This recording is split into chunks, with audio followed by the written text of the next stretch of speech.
किसकी दशा अपने नाम से बिल्कुल मेल नहीं खाती थी। अब इस प्रश्न के 4 ऑप्शन दिए यहाँ पर, लेखिका की, भक्तिन की, जेठानी की और सास की। अब यहाँ पे आप देखेंगे यही प्रश्न जो है कई बार कई तरीके से पूछे जा रहे हैं। जहाँ पर हमने पाठ में ये पढ़ा है कि भक्तिन का जो असली नाम है वो लक्ष्मीन होता है, लेकिन वो लेखिका से मिलने पर अपने नाम को दोबारा ना पुकारे जाने की उनसे प्रार्थना करती है और भक्ति नाम इस तरीके से उनको मिल जाता है। तो यहाँ पर किसकी दशा जो है अपने नाम से बिल्कुल मेल नहीं खाती। अब ये प्रश्न उसी से संबंधित है कि भक्तिन को ऐसा लगता है कि उसका नाम लक्ष्मीन है, लेकिन वो नाम का जो अर्थ है उसके दशा से बिल्कुल मेल नहीं खाता, इसलिए वो अपने नाम को छुपाती फिरती है। तो इसलिए किसकी दशा है जो अपने नाम से बिल्कुल मेल नहीं खाती, तो वो है उसका उत्तर भक्तिन की। तो इस यहाँ पर पहले का उत्तर हो जाएगा दूसरा।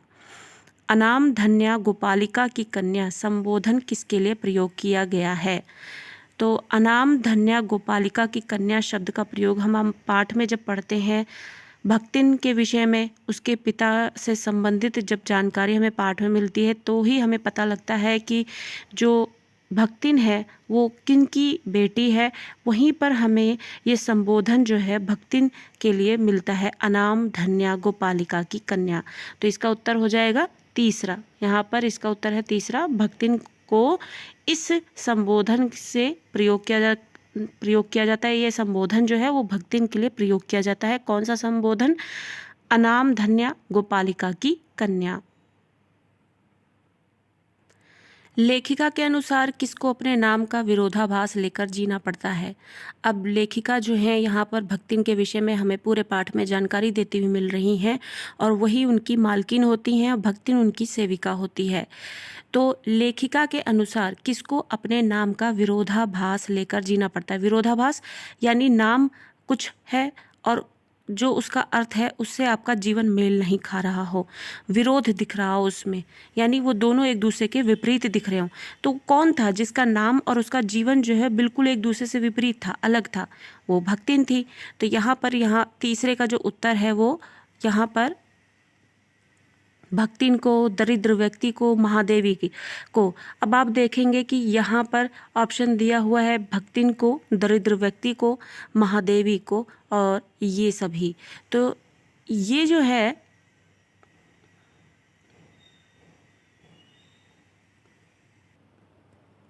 तो इस तरीके से यहाँ पे ये जो 4 ऑप्शन दिए हैं कि दरिद्र व्यक्ति और महादेवी, तो बिल्कुल भी नहीं। लेकिन भक्तिन के विषय में ऐसी चर्चा हुई है कि भक्तिन का नाम लक्ष्मीन है और अपने नाम के विरोधाभास में अपना जीवन देखते हुए उसका नाम जो है यहाँ पर भक्तिन हो जाता है और उसको भक्तिन के नाम से ही जाना जाने लगता है।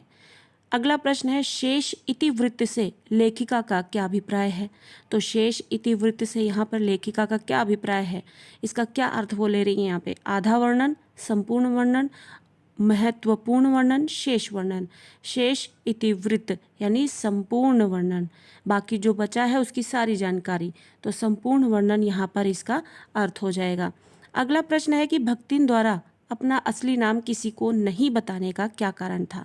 नाम की गुणवत्ता का असर उसके जीवन में कहीं भी दिखाई नहीं देना चाहिए, इसलिए नाम का अच्छा ना होना, विमाता की ईर्ष्या द्वेष का होना, समाज से अपनी सच्चाई को छिपाना। तो यहाँ पर जो भक्तिन है वो अपना नाम लोगों को इसलिए नहीं बताना चाहती है या उनसे छुपाती रहती है या उसको बार बार पुकारने नहीं देना चाहती है, तो उसके पीछे एक ही कारण था, वो ये था कि जो उसके नाम की गुणवत्ता है, यानी जो उसका नाम है और उसका जो अर्थ है उसका उसके जीवन में कहीं भी कोई असर नहीं दिखाई देता। यानी लक्ष्मीन, गरीबी में उसका जो जीवन बीता है, लक्ष्मीन यानी लक्ष्मी, तो इस तरीके से वो गुणवत्ता यानी जो नाम का असर है उसके जीवन में उसका कहीं असर दिखता नहीं है, तो वो विरोधाभास दिख रहा है, विपरीत है उसका जीवन और उसका नाम अपने अर्थ को लिए हुए, इसलिए वो अपने नाम को छुपाती हुई फिरती है। जीवन के दूसरे परिच्छेद से क्या आशय है। जीवन का दूसरा परिच्छेद, परिच्छेद मतलब अलगाव। और यहाँ पाठ में हमने जब पढ़ा है, जहाँ भक्तिन के विषय में बताया जाता है कि वो अपने जीवन का जब दूसरा परिच्छेद पाती है तो उसके साथ कैसा क्या होता है, वो अपने जीवन को किस तरीके से महसूस करती है। तो जीवन का जो दूसरा परिच्छेद है, इस शब्द से क्या आशय है, तो इस इसके 4 ऑप्शन हैं, वैवाहिक जीवन, अवैवाहिक जीवन, सन्यासी जीवन या मिश्रित जीवन। तो यहाँ पर जो जीवन का दूसरा परिच्छेद है उसका यहाँ पर आप देखेंगे कि वैवाहिक जीवन में जो है उसका दूसरा परिच्छेद उसे मिलता है, यानी अपने पति से, उसके पति की मृत्यु हो जाने के बाद से जो उसका अलगाव होता है, उसके जीवन का सबसे बड़ा दूसरा परिच्छेद होता है, वो उसके जीवन में एक दूसरे परिच्छेद के रूप में आता है जब उसके पति की मृत्यु हो जाती है। तो यानी यहाँ पर पति की मृत्यु होने से उसका दूर चले जाना उसके जीवन का परिच्छेद है। तो यहाँ पर जीवन का दूसरा परिच्छेद किससे संबंधित है? वैवाहिक जीवन से। भक्तिन ने कितनी लड़कियों को जन्म दिया था? भक्तिन ने 3 लड़कियों को जन्म दिया था। 5, 2, 4, 3। बहुत सारे प्रश्न ये बार बार पूछे जाते हैं। तो ये एक प्रश्न है कि भक्तिन के पास 3 लड़कियां थी और उसकी जेठानियों के पास लड़के थे। इसकी वजह से भी उसके घर में, ससुराल में उसके साथ भेदभाव होता था। अगला प्रश्न है कि भक्तिन के पुत्र ना होने पर उसकी सास द्वारा उपेक्षा प्रकट करना किस कारण उचित था? यानी यहाँ पर जो प्रश्न है वो ये पूछ रहा है कि भक्तिन के पुत्र नहीं था तो उसकी सास के द्वारा जो है उसकी उपेक्षा जो की जा रही थी वो कहाँ तक उचित था, वो सही था या नहीं था? तो यहाँ पे 4 ऑप्शन दिए जा रहे हैं। क्योंकि वह लड़कियों को पसंद नहीं करती थी। दूसरा, क्योंकि वह स्वयं 3 पुत्रों को जन्म दे चुकी थी। तीसरा, क्योंकि वह भक्तिन से घृणा करती थी।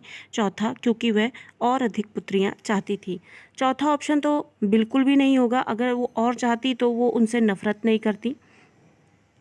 तो यहाँ पर जो दूसरा ऑप्शन है, क्योंकि वह स्वयं 3 पुत्रों को जन्म दे चुकी थी, इस वजह से वो उसको लगता था कि भक्तिन का 3 लड़कियों को जन्म देना उसके सामने बड़ी ही उपेक्षा का एक वजह है उसके सामने, और वो दिन रात उसकी उपेक्षा किया करती थी क्योंकि उसके पास 3 पुत्र थे और भक्तिन के पास 3 पुत्रियां थीं। तो ये उसका एक कारण था जिसकी वजह से ये उसकी उपेक्षा किया करती थी। अगला प्रश्न है कि गद्यांश में प्रयुक्त छोटी बहु संबोधन किसके लिए प्रयुक्त हुआ है? तो छोटी बहु जो है यहाँ पर किसके लिए प्रयोग हुआ है? वो है भक्तिन के लिए। जब भक्तिन के ससुराल की जानकारी दी जाती है पाठ में, तो वहाँ पर छोटी बहु शब्द जो है वो भक्तिन के लिए प्रयोग किया जाता है। लीक छोड़कर चलने से क्या अभिप्राय है? लीक छोड़कर चलने से क्या अभिप्राय है?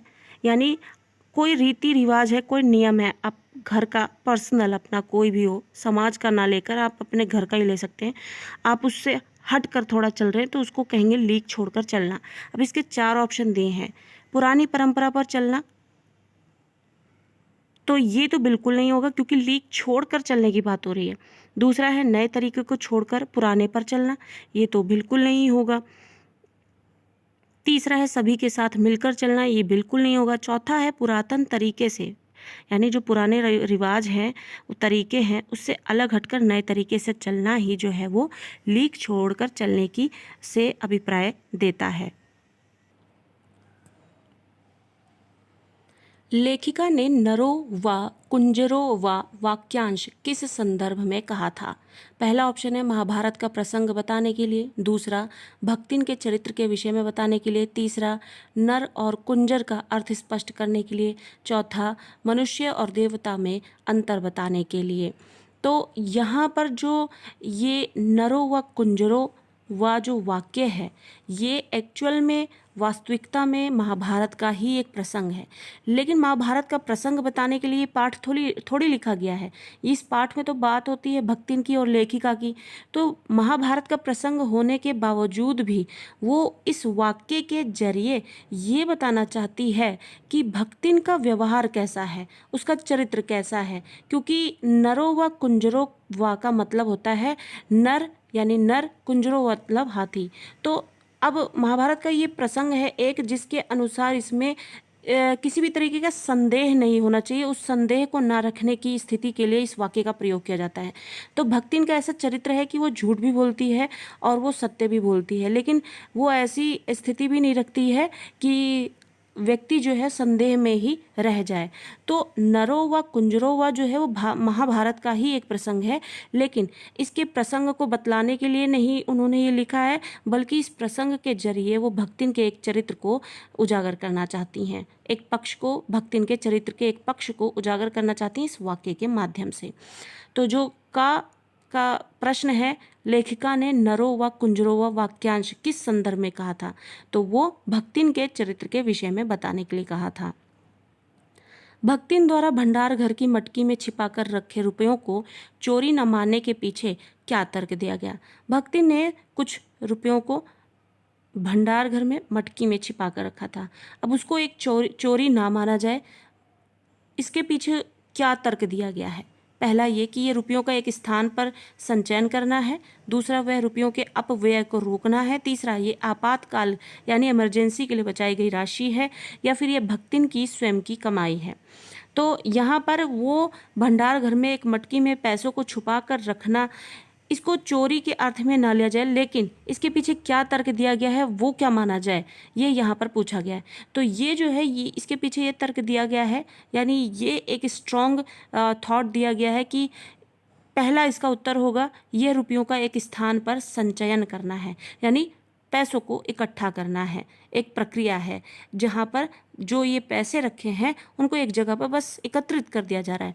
तो भक्तिन द्वारा ये तर्क देकर उस विषय को इस तरीके से अपने तरीके में, अपने विचार के तरीकों में उसे बदल लिया जाता है। तो भक्ति ने मटकी में छिपाकर कुछ पैसे रखे थे, वो भी भंडार घर में, तो वो चोरी ना मानी जाए, बल्कि ये माना जाए कि एक स्थान पर कुछ पैसों को इकट्ठा किया जा रहा है, कि उसकी प्रक्रिया है। लेखिका के क्रोध से बचने के लिए भक्तिन क्या करती थी? लेखिका को जब भी क्रोध आ जाता, गुस्सा आ जाता, तो उससे बचने के लिए भक्तिन क्या उपाय करती थी? बात को सीधे सीधे बता देती थी, बात को इधर उधर करके बताती थी, बात को छिपा कर रखती थी, या फिर बात ही नहीं करती थी? तो भक्तिन जो है वो बात को इधर उधर करके बताने लगती थी, जिससे कि लेखिका के क्रोध से वो बच सके। भक्तिन के जीवन का परम कर्तव्य किसे माना गया है? अपना जीवन सुधारना, लेखिका को प्रसन्न करना, चोरी करना, या लेखिका का विरोध करना? तो भक्तिन जो है उसके जीवन में जो अपने वो प्रायोरिटी लिस्ट में जो रखती है, आप इसे ये कह सकते हैं, उन कर्तव्यों में से वो किसको सबसे ऊपर रखती थी? तो यहाँ ये 4 ऑप्शन दिए हुए हैं कि वो किसको प्रायोरिटी लिस्ट में रखती थी। अपना जीवन सुधारना, बिल्कुल नहीं। लेखिका को प्रसन्न करना, बिल्कुल।